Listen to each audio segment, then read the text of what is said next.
হযরত মুহাম্মদ রাসূলুল্লাহ সাল্লাল্লাহু আলাইহি ওয়াসাল্লাম আমাদের প্রিয় নবীকে আল্লাহ তাআলা আজকের এই মাহফিলটি কবুল ও মঞ্জুর করুক, সকলে বলছি আল্লাহুম্মা আমিন। এই জন্য এত সময় আল্লাহর দরবারে শুকরিয়া আদায় করলাম, আল্লাহকে খুশি করার জন্য আলহামদুলিল্লাহ বললাম। মহান আল্লাহ পাক রব্বুল আলামিন বলেন, বান্দা তুমি যখন আমাকে আল্লাহ বলে ডাক দাও আর আমার নামের শুকরিয়া আদায় করো, আমি আল্লাহ তাআলা তুমি বান্দার উপর বড় খুশি হয়ে যায়। আল্লাহ তাআলা তো এমনি বান্দাকে অনেক ভালোবাসা অনেক মহব্বত করে, ঠিক কিনা? আবার যখন বান্দা আল্লাহর নিয়ামতের শুকরিয়া আদায় করে, আল্লাহ তাআলা বলেন, লাইন শাকারতুম লাযীদান্নাকুম ওয়ালাইন কাফারতুম ইন্না আযাবী লাশাদীদ।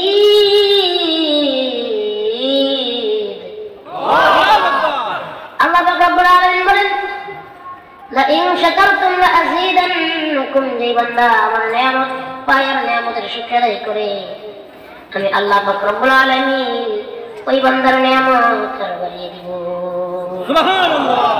ওয়ালাইন কাফারতুম ইন্না আযাবী লাশাদীদ, যে বান্দা আমার নিয়ামত পায় আর নিয়ামতের শুকরিয়া আদায় করে না, নাশুকরি করে, আমি ওই বান্দার থেকে নিয়ামত ছিনিয়ে নিব আর জাহান্নামের কঠিন আযাবে বান্দাকে নিক্ষেপ করব। এখানে আমরা যারা বসে আছি, আমার মনে হয় না আমরা কেউ জাহান্নামে যেতে চাই। এই জন্য আল্লাহর নিয়ামতের শুকরিয়া আদায় করতে হবে। আল্লাহর কাছে বেশি বেশি নিয়ামতের শুকরিয়া আদায় করবেন, আপনার নিয়ামতগুলি বাড়িয়ে দিবেন কে? আল্লাহ তাআলা এও বলেন, বান্দা ফাবিআইয়ি আলা'i রাব্বিকুমা তুকাজ্জিবান। আল্লাহ তাআলা বলেন, বান্দা দুনিয়ার যে জায়গায় তুমি তাকাও, কোন জায়গায় এমন নিয়ামত তুমি অস্বীকার করতে পারবে? দুনিয়ার এমন কোন নিয়ামত নাই যে নিয়ামত তুমি বান্দা অস্বীকার করতে পারবে। আল্লাহ আপনাকে আমাকে পরিপূর্ণ নিয়ামত দিয়া পরিপূর্ণভাবে আল্লাহ তাআলা আপনাকে আমাকে বানিয়েছেন। আর আজকে আপনি আমি আল্লাহর বান্দা হইয়া সারাদিন আমার আপনার কাছে একবার সময় হয় না আল্লাহ তাআলার নামটা আমাদের মুখ দিয়ে একবার নিতে, ঠিক না? একবার আস্তাগফিরুল্লাহ বলার সময় হয় না, একবার কালিমা বলার সময় হয় না, একবার দুরূদ শরীফ পড়ার সময় হয় না, একবার আল্লাহর নামটা নেওয়ার সময় আপনার কাছে আমার কাছে হয় না। দুনিয়ার মহব্বতে, দুনিয়ার মোহে আপনি আমি পাগল হয়ে বসে আছি। আল্লাহ তাআলার কাছে একটা বার আল্লাহর নাম নেওয়ার জন্য আপনার মনে হয় না, ঠিক কিনা? এই জন্য বেশি বেশি আল্লাহকে ডাকবেন, আপনার গুনাহগুলি সব মাফ করে দিবেন কে? হ্যাঁ, আমরা যত হুজুররা আলেমরা এতদিন যাবৎ শুধু ওয়াজ করে যাচ্ছি আর বলতেছি, সর্বপ্রথম বলতেছি আপনারা নিজেরা আলেম হওয়ার চেষ্টা করেন। এখন অনেকে বলবেন, হুজুর বয়স অনেক বেশি হয়ে গেছে, এখন তো মাদ্রাসায় যাওয়ার সময় নাই, পড়ালেখা মাথায় ঢুকবে না। তখন আমরা বলি, নিজে না পারলে নিজের ছেলেকে আলেম বানান, হাফেজ বানান। আবার বলে, হুজুর ছেলেরা এখন স্কুল কলেজ ইউনিভার্সিটি পড়ার সময় তো নাই। তখন আমরা বলি, ভাইয়ের ছেলেকে বানান, বোনের ছেলেকে বানান, নাতিকে বানান।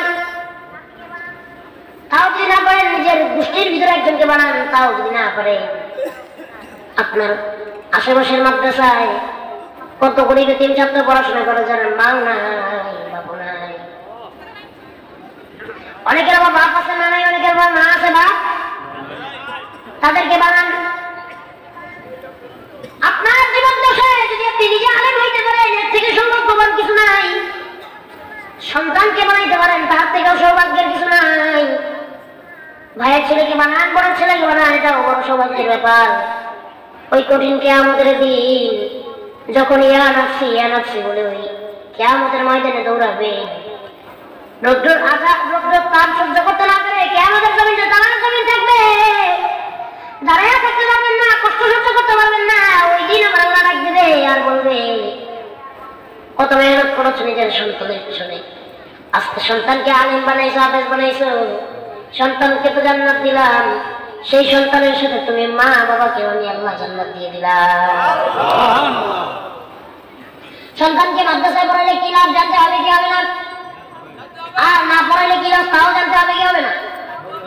সর্বপ্রথম রাসূল সাল্লাল্লাহু আলাইহি ওয়াসাল্লাম বলেন, তলাবুল ইলমি ফারিদাতুন আলা কুল্লি মুসলিম, দিনে আলেম তলব প্রত্যেক মুসলমানের উপর ফরজ করেছেন কে?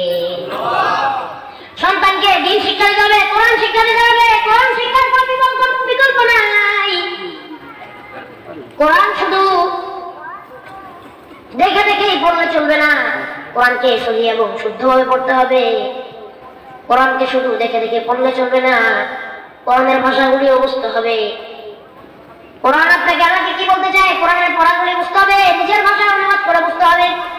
কোরআনকে তেলাওয়াত করতে হবে, তারপরে আবার কোরআনকে বুঝে নিজের জীবনে পরিচালনা করতে হবে, ঠিক কিনা? শুধু নিজের জীবনে নয়, আল্লাহ পাক রব্বুল আলামিন বলেন, ফামান তাবিআ হুদায়া ফালা খাউফুন আলাইহিম ওয়ালা হুম ইয়াহজানুন। আল্লাহ তাআলা বলেন, যদি কোনো বান্দা নিজের জীবনকে কোরআন দিয়ে পরিচালনা করে, কোরআনের আইন দিয়ে পরিচালনা করে, ওই বান্দার মনে আর কোন চিন্তা থাকবে না। যদি কোনো সমাজের মানুষ তার নিজের সমাজকে কোরআনের আইন দিয়ে পরিচালনা করে, যদি কোনো মানুষ যেই দেশের মানুষ, যদি কোনো দেশের মানুষ তার দেশকে কোরআনের আইন দিয়ে পরিচালনা করে, ওই দেশের মানুষের মনে কোনো ভয় থাকবে না, খুনের ভয় থাকবে না, রাহাজানির ভয় থাকবে না, ছিনতাইয়ের ভয় থাকবে না, চুরির ভয় থাকবে না। আজকে কত মা বোনেরা ধর্ষিত হচ্ছে, ধর্ষণের ভয় থাকবে না, গুমখুনের ভয় থাকবে না, ইফতিজিংয়ের ভয় থাকবে না। ওই দেশের মানুষের মনে একটা মাত্র ভয় থাকবে, চিৎকার মেরে বলেন সেই ভয় কার? আরেকটু চিৎকার মেরে বলেন সেই ভয় কার? আল্লাহ ছাড়া কারোর ভয় থাকবে না। সামনে এই যে আমার মাদ্রাসার 3-4টা ভাই বসে আছেন, আমি অনেক সময় ধরে লক্ষ্য করতেছি, এখানে আমি ওয়াজ করতেছি, আপনারা হাসাহাসি করতেছেন, বিষয়টা খুব খারাপ। এই যে সামনে আপনারা বসে আছেন, দয়া করে বলবো এটা হাসির মঞ্চ নয়। আপনারা মাদ্রাসা স্টুডেন্ট, আপনারা যদি হাসাহাসি করেন মানুষ কি মনে করবে? আমি অনেক সময় লক্ষ্য করছি, সামনে যে ভাইয়েরা বসে আছেন, আশেপাশে যে ভাইয়েরা বসে আছেন, দয়া করে আপনারা কোনো কথা বলবেন না, নড়াচড়াও করবেন না। এখানে আমি আমার জীবনের কথা আপনাদেরকে শোনাইতে আসিনি, আমার পরিবারের কথা বলতে আসিনি, এখানে আমি কোরআন হাদিস থেকে আপনাদেরকে শোনাইতে আসছি, ঠিক কিনা? আল্লাহ রাসূল সাল্লাল্লাহু আলাইহি ওয়াসাল্লাম বলেন, ওই কথার থেকে আর কোনো কথা দাবি হইতে পারে না যে কথা কোরআনের হয়, ওই কথার থেকে আর কোনো কথা দাবি হইতে পারে না যে কথা রাসূলের হয়, নবীর হাদিসের হয়। তারা মাদ্রাসা পড়েন, আপনারা যদি এরকম করেন, হাসাহাসি করেন, একজনের সাথে একজন কথা বলেন, আপনাদের থেকে আমরা শিখবো কি বা মানুষ শিখবে কি? দয়া করে একটু বুঝবান হন। আমি কথাগুলো বলতে চাই, অনেক সময় আমি আপনাদের এই 3-4জনকে আমি ফলো করছি, তারপরে বলছি, বুঝে আসছে বিষয়গুলা? ব্যাস, বক্তা যখন হাসির কথা বলবে তখন তো হাসতে পারবে, যখন কোরআনের আয়াত বলা হচ্ছে, নবীর হাদিস বলা হচ্ছে, এই সময় হাসাটা তার মানে আপনার কাছে শয়তান মনে করছে, ঠিক কিনা? আল্লাহ বসার তৌফিক দান করুন, সকলে বলছি আল্লাহুম্মা আমিন।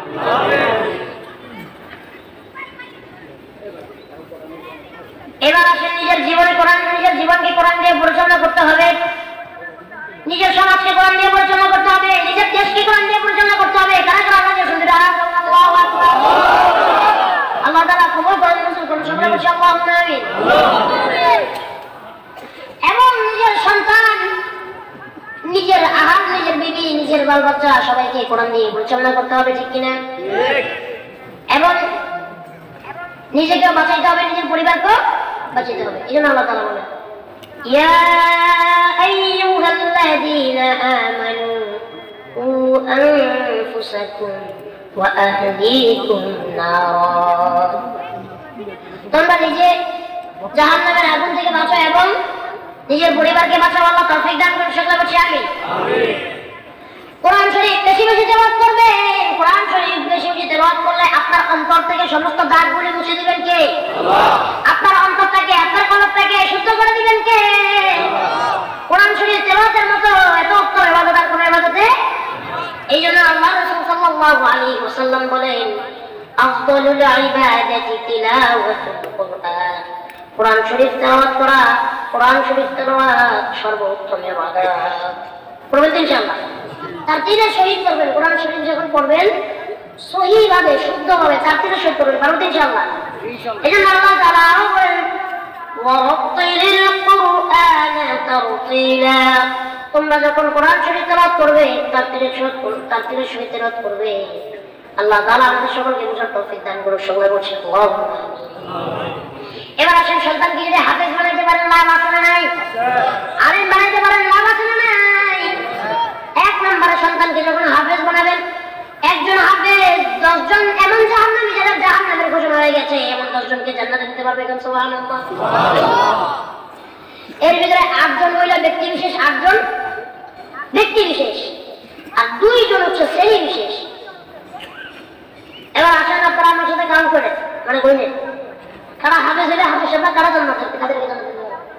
হাফেজের বাবা মা, দাদা দাদি, নানা নানি, শ্বশুর শাশুড়ি, 2 জন থাকবে শ্রেণী বিশেষ। এক শ্রেণী যারা হাফেজদেরকে মহব্বত করবে, ভালোবাসবে, আরেক শ্রেণী যারা তাদেরকে টাকা দিয়ে, পয়সা দিয়ে, শ্রম দিয়ে তাদেরকে হাফেজ বানানোর পিছনে সহযোগিতা করবে। এই 10 জন লোক জান্নাতে যাবে। আল্লাহ তাআলার কাছে ওই হাফেজ সাহেব সুপারিশ করবে আর বলবে আল্লাহ আমি আমাদেরকে ছাড়া জান্নাতে যাব না। আল্লাহ বলবে যাও যাও, তোমাকেও জান্নাত দিয়ে দিলাম, আর তোমার সাথে তুমি যাদের জন্য সুপারিশ করেছো তাদেরকেও জান্নাত দিয়ে দিলাম। তাহলে হাফেজের বাপ মা হইলে লাভ আছে না নাই? হাফেজের দাদা নানি হইলে লাভ আছে না নাই? হাফেজের নানা নানি হইলে লাভ আছে না নাই? দেখেন আল্লাহ তাআলা এমন না, হাফেজের শ্বশুর শাশুড়ি হইলে লাভ আছে না নাই? আবার হাফেজকে ভালোবাসলে তাকে সহযোগিতা করলে লাভ আছে না নাই? আল্লাহ বুঝার তৌফিক দান করুন। সকলে বলছি আমিন। কোরআন শেখার মতো এত উত্তম ইবাদত আর কোনটা নেই। কোরআন মতো এত উত্তম ইবাদত আর কোনটা নেই। আজকে কোরআন শরীফগুলো কোথায়? আপনার আমার ঘরের সেলফে, মানে তাকে পড়ে আছে। কত মানুষ কোরআন শরীফ পড়তে পারে কি পারে না? এমন লোক এখানে আছে 2 মাস হয়ে গেছে, 3 মাস হয়ে গেছে, কোরআন শরীফের উপর ধুলা পড়ে গেছে, একবার কোরআন শরীফটা খুইলা তারপরে এক পাতা পড়েও দেখে আসে না। আপনি আমি খিদা লাগলে খাই কি খাই না? কোরআনের তো একটা খাবার আছে, সেই খাবারের নাম কি? কোরআনকে তেলাওয়াত করতে হবে, এটাই কোরআনের খাবার। কোরআনকে তেলাওয়াত করবেন না, কোরআনকে কোরআনের উপর রেখে ফেলে দিবেন, সেই কোরআন আপনার আমার উপর বদদুয়া দিবে কি দিবে না? এই জন্য বলবো কোরআনকে তেলাওয়াত করবেন, কোরআনকে ভালোবাসবেন। আপনাকে ভালোবাসবেন কে? আল্লাহ। এই আমি নুরুল ইসলাম বিক্রম করি। আজকে আমি ওয়াজ করি বা সারা দেশের মানুষ আমাকে চিনে বা আমি বড় বড় ময়দানে কথা বলি, এটা আমার কোনো যোগ্যতা না, এটা আমার কোনো দাম নাই। আমি একজন সাধারণ মানুষ। হ্যাঁ, আমার কাছে কি আছে জানেন? আমি বলবো না আমি অনেক এলেমের অধিকারী, আমি অনেক কিছু জানি না। আমার কাছে আছে সর্বপ্রথম আমার আব্বা মা দোয়া, 2 নম্বরে আমার উস্তাদের মেহনত, 3 নম্বরে আপনাদের ভালোবাসা, সবচেয়ে সর্বোত্তম যে নাম্বার সেটা হলো আল্লাহর কবুলিয়ত। আমার মতো এমন সন্তান আপনাদের আছে না? অনেকের, আমার বয়সে অনেকের ভাই আছে, আমার বয়সে অনেকের সন্তান আছে, আমার বয়সে অনেকের নাতি নাতনিও আছে। আমি একজন সাধারণ মানুষ। আজকে যে আপনারা এতগুলো মানুষ আসছেন, আমার কোনো দাম নেই, দাম হলো কোরআন। তার কারণ কি জানেন? কোরআনকে মূল্যায়ন করতে হবে, ভালোবাসতে হবে, তেলাওয়াত করতে হবে, এবং আল্লাহ তাআলা কোরআনে কি বলেছেন আপনাকে ওইটা আপনার আমার জীবনে আমল করতে হবে। এই যে একটা কত কাপড় আমাদের আশেপাশে আসে নাই, এই কাপড়গুলো কিন্তু আমরা এখন পায়ে পাড়া দিয়ে যাচ্ছি।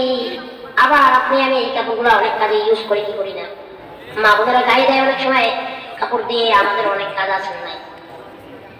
এই একই কাপড় কিন্তু আমি সম্মান করি না, ইজ্জত করি না, কিন্তু ওই সেম কাপড়, একই কাপড় যখন কোরআনের সাথে জড়িয়ে গিলাফ হয়ে যায় তখন এই কাপড়টার মর্যাদা কত বেড়ে যায়। এখন তো উজু করা যায় না, তখন উজু ছাড়া করতে হয় না কোরআনের গিলাফটা, দেখি না একটা, এখন তো একটা জামা ছুঁড়ে ফেলে দিলাম ঘরে যায়, তো ওই গিলাফটাকে কিন্তু আপনি আমি ছুঁড়ে ফেলে দিই না, বড় মায়া করে মহব্বত করে সন্তান করে, ঠিক কিনা? একটা কাঠের চেয়ারে আমি বসে আছি, আপনি বসে আছেন, কাঠের আসবাবপত্র আপনার আমার কোনো অভাব নাই, সেই কাঠের উপরে কিন্তু উঁচু করে বসি না, পাও দিয়ে দাঁড়ায় থাকি ফিরের উপরে, টেবিলের উপরে, কিন্তু ওই একই কাঠ যখন কোরআনের সাথে জড়ায় যখন রেহাল হয়ে যায় তখন ওই রেহালকেও আমরা ছুটে ফেলে দিই না। দাম কি কাঠের ছিল, কাপড়ের ছিল না? এই কোরআনের সাথে জড়ায় যাওয়ার কারণে আল্লাহ কাঠের দাম বাড়ায় দিয়েছেন, কাপড়ের দাম বাড়ায় দিয়েছেন। এই জন্য আমি যেভাবে কোরআনের সাথে জড়ায় গেছি, আপনার সন্তান আপনি যদি কোরআনের সাথে জড়ায় যান, আপনি নিজে জড়ায় যান, আপনাকে আপনার সন্তানকে আল্লাহর ওলি বানিয়ে দিবেন কি? এই জন্য বলে সন্তানকে কোরআন শিক্ষা দেন, কোরআন শিক্ষা দিবেন। আপনি মরে যাবেন, আপনার জানাজা পড়াবে আপনার সন্তান, এর থেকে বড় সৌভাগ্যের কিছু। অনেকে বলতেছে আমার 1 কোটি টাকার সম্পদ আছে, 5টা বাড়ি আছে, ওইখানে 10 বিঘা জায়গা আছে, কোনো দাম নাই, তার সন্তান তার জানাজা পড়াতে পারবে, সে সন্তানকে কি লাভ হয়েছে? সে মরে গেছে, তার সন্তান তার কবরে একদিন কি লাভ হয়েছে? একদিন কবরের কাছে আপনার জন্য দোয়া করে না, দিনের পর দিন যায় আপনার জন্য দান সৎকার করে, এমন সন্তান আছে না নাই? এই সন্তান কি থাকার থেকে না থাকা ভালো ছিল না? সন্তানের জন্য সম্পদ রেখে গেছেন, সবকিছু রেখে গেছেন, সেই সন্তান সেই সম্পদ দিয়ে তারা নেশা করে আসে না নাই? সেই সম্পদ তারা খারাপ কাজে ব্যয় করে, আর আপনার খবরে আপনার আজাব পৌঁছাইতেছে। আর এই যে সদকায়ে জারিয়া, একটা এক সন্তান রেখে যাওয়াটাও সদকায়ে জারিয়া, ঠিক কিনা? এই যে পিছন দিকে আমি দেখেছি, আপনারা কেমন জন্য উঠেছেন? বসেন তো, কেউ বসে নেন তো ওনাদেরকে, কোথায় যাচ্ছে না বলে জিজ্ঞেস করেন, এটা ঠিক না। কি ওয়াজ শুনতে আসছেন? এতগুলো মানুষ এখানে বসে ওয়াজ শুনতেছে, একটা মানুষ শুনতে নেই, আপনারা দেখছেন না? তাহলে কি ওয়াজ শুনতে আসছেন আপনারা? এখানে আসবেন, মন চেনে বসবেন, মন চেনে চলবেন। আপনার বাসা তো এখানে সুখিয়া, কারণ পাকুন্দিয়া, কারণ বাজারের আশেপাশে, ঠিক কিনা? আমি আসি ঢাকা দিতে, আমার ওয়াজ শেষ, আবার ঢাকা দিতে হবে, আমার আগামী কাল সেই গুণ না। আমি এতটা রাস্তা জার্নি করে আসছি, ওয়াজ করে অতটা রাস্তা জার্নি করে যাবো, এখানে আপনাদের সঙ্গে কথা বলতেছি। আপনারা তো আপনার বাসা পাশে, যে সময় মন চায় ওই সময় চলে যেতে পারবেন, ঠিক কিনা? ওয়াজ শেষে বাসায় যাই ঘুরে থাকবেন, আমি কিন্তু রাস্তায় পড়ে থাকবো, কারণ রাস্তায় আমার যেতে 3 ঘন্টা লাগবে মিনিমাম, ঠিক কিনা? তাহলে কোনো প্রয়োজন ছিল কি একটু কষ্ট করে বসে? এমন হইতে পারে আল্লাহ তাআলার তো উদ্দেশ্য আছে না নাই? প্রথমে বলেছিলাম আল্লাহ তাআলার 2টা উদ্দেশ্য থাকতে হবে। এক নাম্বার, আল্লাহ তাআলা হয়তো আজকের মাহফিল থেকে চান আপনাকে আমাকে আমার জীবনে, আপনার জীবনে হিদায়াত দিয়ে। 2 নাম্বার, আল্লাহ হয়তো চান আজকের মাহফিল থেকে আপনার আমার জিন্দেগির সমস্ত গুনাহ কথাগুলি মাফ করে দিতে। মহান উঠবেন না, বসেন, আসেন তো। প্রত্যেকদিন চাইলেই কি নুরুল ইসলাম বিক্রমপুরীকে দেখতে পারবেন? প্রত্যেকদিন চাইলেই কি নুরুল ইসলাম বিক্রমপুরী আসবে? হয়তো 1 বছর আসছি, একদিন 1-1.5 ঘন্টা আপনাদের সামনে থাকবো, আবার চলে যাবো, আবার কোনদিন দেখা হয়, তারপর ঠিক ঠিকানা নাই। এই জন্য আমি বলি, আসছেন যেহেতু একটু সময় নিয়েই বসেন, ঠিক কিনা? আমি কথাগুলি বলতেছি, আমি যেখানে যাইতে চাই, যেখানে পৌঁছাতে চাই, সেখানে আমাকে পৌঁছাতে দেয়। আল্লাহ আপনাদের বসার তৌফিক দান করুন, সেগুলো বলছি আল্লাহ। উঠে কই দেবেন আর কি করবেন? কারণ কি কেউ কেউ আছে যুবক ভাইরা তো আলহামদুলিল্লাহ যায় না, আবার যে 2-1 যাইতেছে, কি করবে? যায় মোবাইল আছে, বসে বসে মোবাইল টিপবে, ঠিক কিনা? অনেক মুরব্বীরা যায় আবার আশেপাশে দোকানে বিড়ি সিগারেট খুঁজবে। মুরব্বী কাশতে কাশতে জীবনটা শেষ, দমটা বেড়ে যাচ্ছে। ডাক্তারের কাছে মুরব্বী আপনি আর সিগারেট খান না, আকিস বিড়িও খান না। ডাক্তারের জন্য না করছে, তখন সে বিড়ি খেত প্রতিদিন 4টা-5টা, ডাক্তার না করার পরে অনেক 8টা-10টা। কারণ কি? এখন কইতেছে ডাক্তার তো না করছে যে আপনি বিড়ি খান না বা সিগারেট খান না, মুরব্বী আপনার তো পাথর জমবে, আপনার ফুসফুসে তো সমস্যা হবে, তারা মরে তো যেমন খায় মরে, ঠিক কিনা? এমন মুরব্বী আপনার এই সুখিয়ায় পাকন দিয়ে নাই। যাই দেখবো চিপাই চাপায় কোন জায়গায় আমার জোয়ান ভাইয়েরা, যুবক ভাইয়েরা কোন জায়গায় ফাঁকা বোকা আছে, যে একটা বেঞ্চন সিগারেট নিয়ে ধরে আসলে নাই। আবার অনেকে যায় এখন বৈশা বৈশা প্রেমিকারা মেসেজ করাইব, আসলে নাই? ফেসবুকে না, মেসেঞ্জারে, হোয়াটসঅ্যাপে চ্যাট করবে এখন, আসলে নাই? এই যে আপনার হাজার রাত ঘুমায় থাকার থেকে, হাজার রাত মোবাইল টিপার থেকে, নেশা করার থেকে 1 ঘন্টা কোরআনের মাহফিলে থাকা অতি উত্তম, ঠিক কিনা? সামনে রমজান মাস আসছে, প্রস্তুতি নেন। 14 ফেব্রুয়ারি বিশ্ব লজ্জা দিবস, ভালোবাসা দিবসের নামে নষ্টামির দিন। এবার 14 ফেব্রুয়ারি দিবাগত রাত্রে সর্বরাত, ঠিক কিনা? যুবক ভাইরা বলে দিই, 14 ফেব্রুয়ারি নামে আমাদের ইসলামে কোনো সংস্কৃতি নাই। ইসলামের সংস্কৃতি আছে দুইটা। কয়টা? একটা হচ্ছে ঈদুল আযহা, আরেকটা এই দুইটা হচ্ছে আমাদের কি সংস্কৃতি, উৎসবের দিন, ঠিক কিনা? এছাড়া কোনো 14 ফেব্রুয়ারি বিশ্ব বেহায়া দিবস, বিশ্ব লজ্জা দিবস নামে কোনো সেদিন মুসলমানের জন্ম হয়ে থাকে, সেদিন মুসলমানের ছেলে থেকে মুসলমানের সন্তান হয়ে থাকে, সে পালন করতে পারে না। আর তুমি যদি বিধর্মের সন্তান হও, তুমি যদি বৌদ্ধ, হিন্দু, খ্রিস্টান, ইহুদির সন্তান হও, তুমি পালন করো। আর এই যে আজকে যে সন্তানরা 14 ফেব্রুয়ারি নামে এই বেহায়া দিবস পালন করবে প্রেমিকার সাথে, এই সমস্ত গুণা ওই সমস্ত সন্তানের মা বাবার খাতায় জমা হবে। কারণ যদি কোনো বাবা এটা জানে আমার ছেলে আজকে 14 ফেব্রুয়ারি পালন করবে, সেই বাবা যদি মানা না নেয়, সেই বাবাও একই গুণার অধিকারী।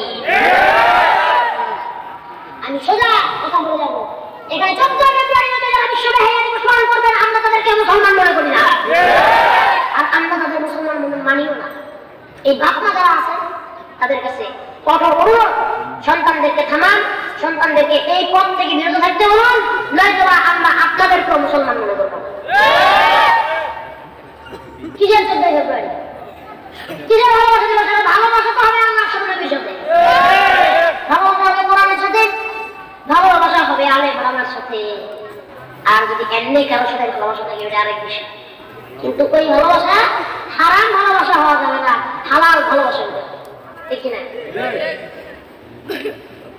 এই জন্য বলবো, মাদেরকে বলবো, মেয়েগুলাকে সাবধান রাখেন, বুঝান।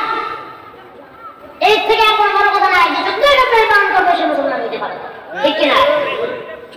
এই যে আজকে বলে গেলাম, যদি আপনাদের মাথায় এটা দুইটা রেখে আলহামদুলিল্লাহ, আর না ঢুকলে আপনাদের হিসাব আপনারা দিবেন, আমাদের বড় দায়িত্ব আমরা বলে গেলাম, ঠিক কিনা? কোন মাদ্রাসার ছেলে 14 ফেব্রুয়ারি পালন করবে না, কোন আলেম 14 ফেব্রুয়ারি পালন করবে না। আপনার সন্তান, আপনার মতো মানুষেরাই 14 ফেব্রুয়ারি পালন করবে। এই জন্য কঠোরভাবে নিষেধ করে গেলাম। নিজেদের সন্তানদেরকে একটু বুঝে রেখে বলে দিয়েন যে এইরকম সন্তান বাবা মার অবাধ্য হয়ে এই সমস্ত কুসংস্কৃতি অপসংস্কৃতি পালন করে, ওই সমস্ত সন্তান ঘর থেকে বের করে দেওয়া হতো, খানা না দিয়া ঘর থেকে বের করে দিলেন। এই সমস্ত সন্তানদেরকে আল্লাহ বোঝার তৌফিক দান করুন, সেগুলো হচ্ছে আমি। যদি সন্তানগুলোকে মাদ্রাসার শিক্ষা দিতেন, যদি এই সন্তানগুলোকে কোরআনের শিক্ষা দিতেন, আর এই অন্তঃটার ভিতরে কোরআনের শিক্ষা দিত, আপনার সন্তান ওই অপসংস্কৃতি, ওই যে চলে গেছে 31st নাইট 14 ফেব্রুয়ারি, এই সমস্ত ওই যে খ্রিস্টানদের বড়দিন ক্রিসমাস ট্রি, এই সমস্ত কিছু আপনার সন্তানরা পালন করতে পারত না। এই জন্য যেমন সন্তানকে কোরআন শিক্ষা দেন, কোথায় আসলাম বলতে পারেন? ওই যে বলতেছিলাম, হাফেজ সাহেবকে যদি ভালোবাসেন, মহব্বত করেন, তাকে সাহায্য করেন। মুরব্বি ওই যে আপনারা দেখেন নাই, এই যে মুরব্বি বসেন, কোথায় আছে? ঠিক আছে, মুরব্বি শান্তি নাই। এই যুবক সব বুঝে। আমাদের এক বক্তা সাহেব, আলেম সাহেব, মোস্তাক ফয়জি সাহেব, কুমিল্লা, উনি কোন এক মাহফিলে গিয়ে বলেছিল, মুরব্বি আমি হুজুরও শান্তি পাই না। হুজুর যদি কোথায় যায় তাইলে সবাই বলে মুরব্বি